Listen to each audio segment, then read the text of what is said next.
कहानी की शुरुआत सन 1964 में होता है। उसी सौंप में हमें एक कपल को दिखाया जाता है। जैसे कि हमें पता था कि ये कहानी पिछले तीनों पार्ट के पहले की है, तो यहाँ इस सौंप पर विजिटर्स आने लग गए थे, जिससे जाहिर सी बात थी कि वहाँ पर जाना अलाव है। उस कपल में लड़का जिसका नाम डेल है, वो अपने बेस्ट फ्रेंड शू को शादी के लिए प्रपोज करता है। यह बात सुनते ही वो लड़की काफी एक्साइटेड हो जाती है कि तभी उसी वक्त डेल को किसी चीज की आवाज सुनाई देने लग गई थी, और जब वो उस आवाज को गौर से सुनने लगता है तो उसे लगता है कि शायद कोई मुसीबत में फंस चुका है। लेकिन वहाँ जाने पर पता चलता है कि वहाँ तो कोई नहीं था कि वो मुसीबत में हो, बल्कि वहाँ तो विक्टर क्रावली था जो डैड डैड कहकर चिल्ला रहा था। वो उस आवाज के पीछे जाते हुए ढूंढने लगते हैं कि आखिर वहाँ पर कौन है। तो वहाँ पर एक हंटर मिलता है। ये हंटर भी किसी की आवाज ही सुनकर यहाँ इस जगह पर आया हुआ था। ये सभी इस मुद्दे पर अभी बातें ही कर रहे थे कि तभी अचानक से एक हैचेट उड़ता हुआ आता है, जो हंटर का सर ही उसके धड़ से अलग हो जाता है। यह देखकर डेल और शू डरते हुए बौखलाते हुए वहाँ से तेजी के साथ भागने लग जाते हैं, लेकिन विक्टर क्रावली उन्हें भी बहुत आसानी से पकड़ लेता है। पहले तो वो डेल को बहुत ही बेरहमी से मारता है और बाद में शू को मार मार कर उसको कई पार्ट्स में डिवाइड कर डालता है। यहाँ पर हमें पता चलता है कि यही वो तीन लोग थे जो विक्टर क्रावली के पहले शिकार थे, और वो रात विक्टर क्रावली के सौंप की पहली रात थी। इसके बाद हमें दिखाया जाता है कि आज से 10 साल पहले होने वाले क्रावली मर्डर में सिर्फ एक ही सर्वाइवर था जो बच गया था, और वो कोई और नहीं बल्कि एंड्रयू ही था। एंड्रयू वहाँ पर इसलिए बचा था क्योंकि उसने बोट में छुपकर अपनी जान बचा ली थी। अगर ये लास्ट सर्वाइवर है तो इसका मतलब यहाँ पर साफ हो जाता है कि मैरी बेथ भी नहीं बची थी। मतलब जब उसकी सांसें फूल रही थी तो वो उसी समय अपना दम तोड़ चुकी थी। एंड्रयू ने इस मैसेगर पे एक बुक लिखी है जिसका नाम था आई सर्वाइवर, और उसने अपने इस बुक को प्रमोट करने के लिए अपने बेस्ट फ्रेंड सबरीना के शो में आया हुआ है। यहाँ पर इनके बातों के बीच हमें यह पता चलता है कि उस मैसेगर में लगभग 40 के करीब लोग विक्टर क्रावली के हाथों मारे जा चुके हैं। लेकिन क्या उन्हें सभी को विक्टर क्रावली ने ही मारा था कि नहीं, अभी यह बात अभी साबित नहीं हुई थी, बल्कि इसके ऑपोजिट सब के सब लोग एंड्रयू को ही किलर समझ रहे थे और आज तक उसे ही किलर समझकर कोसा जाता है। इसके बाद हमें एक लड़की जिसका नाम क्लो था उसे दिखाया जाता है, जो वो अपने कुछ फ्रेंड के साथ पार्टिसिपेट करके क्रावली मैसेगर पर एक मूवी बनाना चाहती थी। उसे लगता था कि शायद एंड्रयू उनकी हेल्प करेंगे। यही सब सोचकर वो तीनों फ्रेंड्स उसके बुक साइनिंग में भी चले जाते हैं, और काफी देर लाइन में खड़े होने के बाद उनकी बारी आ जाती है। जैसे ही क्लो अपनी मूवी की बात करने लग जाती है तो उसकी मैनेजर कैथलीन साइनिंग को बंद करके एंड्रयू को वहाँ से ले जाती है। क्लो का काम नहीं बनता और वो यह देखकर शॉक्ड में थी कि आखिर वो ऐसा क्यों करके भाग गए। कैथलीन एंड्रयू को बताने लग जाती है कि उन्हें एक बहुत ही बड़ी ऑफर मिली हुई है, उसे उसी सौंप में जाकर एक इंटरव्यू करना है और उसके बदले उसे बहुत सारे पैसे मिलेंगे। लेकिन पहले ही एंड्रयू को बहुत बड़ा झटका लगा हुआ था, इसीलिए वो अब दोबारा से उस सौंप में जाना नहीं चाहता था और साफ इनकार कर देता है। तब कैथलीन उसका पीछा करते हुए उसे कहने लगती है कि उसे उस इंटरव्यू के लिए $1 मिलियन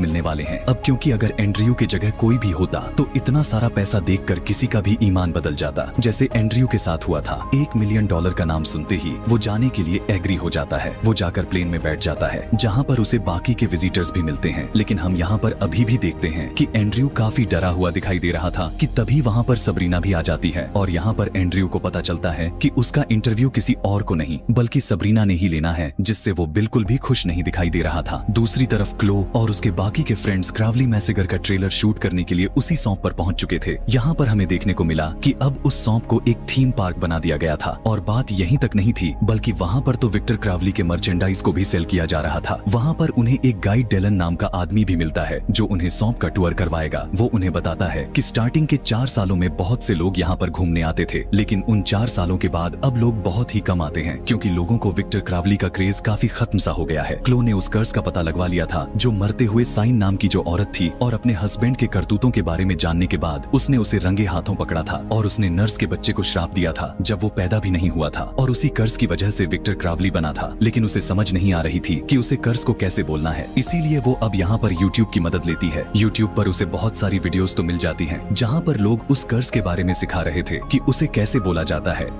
इधर एंड्रयू का प्लेन टेक ऑफ कर चुका था और बाकी के सभी लोग इंटरव्यू की तैयारी में लग चुके थे। उन लोगों ने एंड्रयू को प्लेन से उतरते हुए सौंप को देखने का एक शॉट लेना था, और जब एंड्रयू का मेकअप किया जा रहा था कि तभी उसी टाइम प्लेन बहुत ही जोर से हिलता है। यह देखकर मेकअप आर्टिस्ट जे उसे कहने लगता है कि डरने की कोई बात नहीं है, प्लेन इतनी आसानी से क्रैश नहीं होते हैं। अभी उसका यह कहना ही था कि उसकी काली जुबान की वजह से ये प्लेन पूरा का पूरा क्रैश हो जाता है। प्लेन में बैठे हुए लोगों में से जेएच की बॉडी सीधा रोज नाम की लड़की के सामने आ गिरता है। उसकी ऐसी हालत को देखते हुए वो सभी के सभी कांप उठते हैं, बुरी तरह से डर जाते हैं। अभी वो सिचुएशन को समझ ही नहीं पाए थे कि उन्हें प्लेन क्रैश होने की जोर से आवाज सुनाई देती है। उनमें से डेलन और रोज प्लेन की तरफ भागते हैं, जबकि पीछे से एलेक्स क्लो को संभालता है। रोज का मोबाइल वहाँ पर गिर जाता है और उसमें एक क्रावली की स्पोकन वीडियो चल रही थी। दूसरी तरफ प्लेन क्रैश में कैसी चेयर के नीचे फंस जाती है। एक ऑस्टिन उसे वहाँ से निकालने की काफी कोशिश करता है, लेकिन इसका कोई फायदा नहीं हो रहा था। वो मदद के लिए जल्दी से पायलट कैबिन में जाता है और वो यह देखकर हैरान रह जाता है कि दोनों पायलट्स अपने जान से हाथ धो बैठे हैं। इतनी ही देर में डेलन और रोज भी वहाँ पर पहुँच चुके थे और वो सभी मिलकर कैसी को निकालने की बहुत कोशिश करते हैं, लेकिन कोई भी फायदा नहीं होता। हम देखते हैं कि वहाँ पर धीरे धीरे पानी भरता जा रहा था और वो पानी में डूब रही थी। डेलन कहता है कि वो बोट तक जाकर औजार ला सकता है, जिससे उस चेयर को काट कर जैसी की बचा लेंगे। वो सब प्लेन से बाहर आ जाते हैं और डेलन के साथ एंड्रयू बोट पर जाने लगते हैं कि तभी उन्हें किसी की आवाज सुनाई देने लग जाती है। एंड्रयू, जो कि उस आवाज को पहचान लेता है और वो उन सबको प्लेन में वापस जाने के लिए कहता है। डेलन प्लेन के अंदर वापस तो नहीं जाना चाहता था, तब एंड्रयू जबरदस्ती उसे अंदर ले जाकर डोर को लॉक कर लेता है। दूसरी तरफ क्लो और एलेक्स को भी वो अजीब सी आवाज सुनाई देने लग गई थी। आवाज को सुनकर वो दोनों उसी की तरफ बढ़ने लग जाते हैं। वो दोनों चलते चलते विक्टर क्रावली के घर तक पहुंच जाते हैं, जिसे पिछले पार्ट में रॉकेट से दागकर उस घर को डिस्ट्रॉय कर दिया गया था और अब उसके घर को एक एग्जीबिशन की तरह बना दिया गया था, जहां पर क्रावली के सारे अवजार रख दिए गए थे। उसी में उसका हैचेट भी था और वो बेल्ट सैंडर भी था कि तभी उन दोनों को बाहर किसी की मूवमेंट फील होती है। एलेक्स अभी चेक ही कर रहा था कि तभी विक्टर क्रावली जल्दी से आकर उसे पकड़ लेता है और एक हैमर से मार मार कर उसकी जाने ही ले लेता है और आखिर में उसका सर ही उसके धड़ से अलग कर डालता है। यह देखते ही क्लो को भागने की सिवा कुछ नहीं सूझता। विक्टर क्रावली भी अपना हैचेट को लेकर उसका पीछा करने लग जाता है। किसी तरह से क्लो भागते भागते प्लेन तक तो पहुंच जाती है, लेकिन विक्टर क्रावली बिल्कुल उसके पीछे ही था। वो उसका सर प्लेन के विंडो पर इतनी जोर से मारता है कि खून निकल आते हैं, जिसके बाद विक्टर क्रावली पीछे की तरफ घसीटते हुए जमीन पर जोर से पटक देता है। दरअसल वो उसे अपना बेड समझ रहा था और उसे वहाँ पर छोड़कर चला जाता है। प्लेन में पानी लगातार भरता जा रहा था और कैसी उसमें डूबे जा रही थी। अचानक से पानी में स्नैक आ जाता है, जिसे देखकर कैथलीन पैनिक होते हुए पानी से बाहर आ जाती है, लेकिन उसे यह बिल्कुल भी नहीं पता था कि विक्टर क्रावली जस्ट प्लेन के ऊपर खड़ा हुआ था। तब ऑस्टिन दरवाजा बंद करने के लिए बाहर आता है और जैसे ही वो अपना सर बाहर निकालता है, तब क्रावली अपना हैचेट को घुमाकर मारता है, जिससे उसका सर उसके धड़ से अलग होकर एंड्रयू के हाथ में आकर गिर जाता है। उसका दिमाग निकलकर बाहर गिर जाता है। यहाँ पर जाहिर सी बात थी कि जितना ब्रूटल तरीके से मारा गया था वो मर जाता है। कैथलीन को बाहर नेटवर्क सिग्नल्स आ जाते हैं और वो जल्दी से पुलिस को कॉल लगा देती है, लेकिन इससे पहले कि वो उन्हें कुछ बता पाती, क्रावली उसका हाथ ही उखाड़ फेंकता है और बहुत ही दर्दनाक तरीके से उसको भी मार डालता है।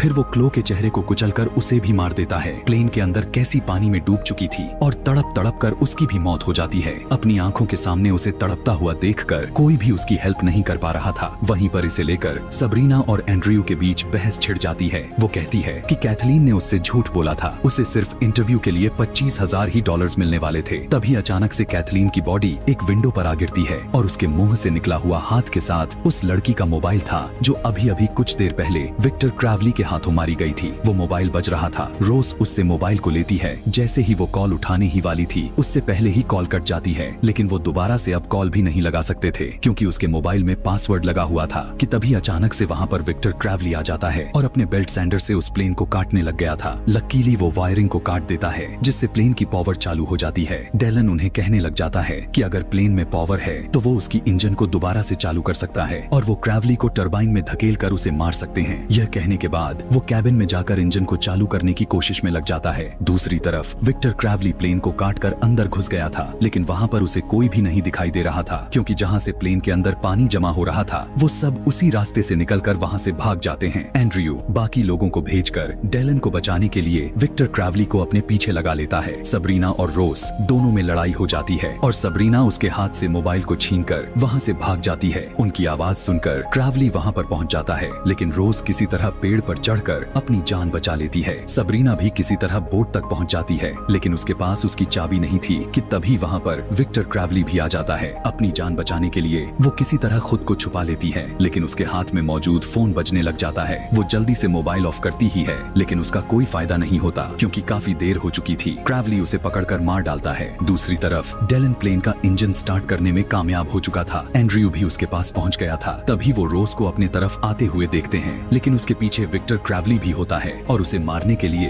अपनी हैचेट को निकाल लेता है। एंड्रयू को प्लेन के अंदर एक फ्लेयर गन मिली थी और वो उससे विक्टर क्रैवली को शूट कर देता है। रोज उसके हैचेट को उठाकर उसे हैचेट से मारने की कोशिश करती है। एंड्रयू फिर उस फ्लेयर गन से शूट करता है, लेकिन इस बार उसका निशान छूट जाता है और अब विक्टर क्रैवली को मारने के लिए बारी डेलन की आती है। वो उसे लाकर सीधा टरबाइन में घुस जाता है। वहाँ पर डेलन लोगों को बचाने के लिए अपने ही आप को सेक्रीफाइस कर देता है और उन दोनों की चीथड़े हो जाते हैं। लेकिन विक्टर क्रैवली जैसे मॉन्स्टर से इतनी आसानी से पीछा छूटने वाला तो बिल्कुल भी नहीं था। तब हम देख पाते हैं कि ये सब कुछ कोई देखे जा रहा था और वो कोई और नहीं बल्कि मेरीबेथ थी, जो अपने शॉटगन उठाकर उसको मारने के लिए एकदम से तैयार हो जाती है। और इसी के साथ ही ये कहानी यहीं पर खत्म हो जाती है।